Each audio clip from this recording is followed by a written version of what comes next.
સુરતના ડભોલી વિસ્તારમાં પતરાના શેડમાં ગેરકાયદેસર ગોડાઉન ધમધમતું હતું. સ્થાનિકો દ્વારા અવારનવાર મનપાને અરજી કરવામાં આવતી હતી, પરંતુ જાણે કે મનપાને માત્ર મલાઈમાં જ રસ હોય તેવી રીતે મનપાએ આ ગેરકાયદેસર ડોમ સામે આંખ આડા પાટા બાંધી લીધા હતા.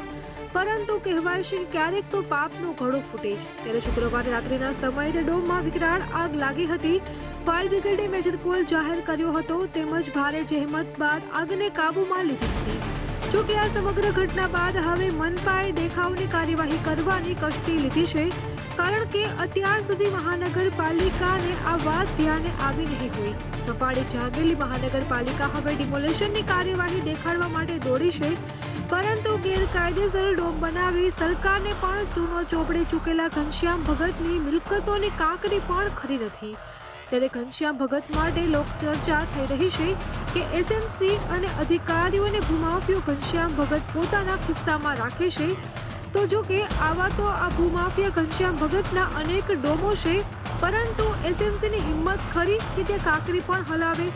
આ ભૂમાફિયો ઘનશ્યામ ભગત વર્ષોથી સરકારી જગ્યા ડોમ બનાવીને વાપરી રહ્યો છે. આટલું જ નહીં, પઠાણી સ્ટાઇલમાં ભાડું અને વેરાબેલ પણ ઉઘરાવી ચૂક્યો છે.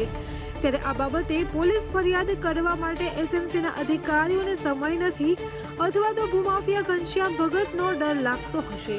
અમારી તમામ માહિતીથી અપડેટેડ રહેવા માટે જોડાયેલા રહો ત્રિશુલ ન્યૂઝ સાથે.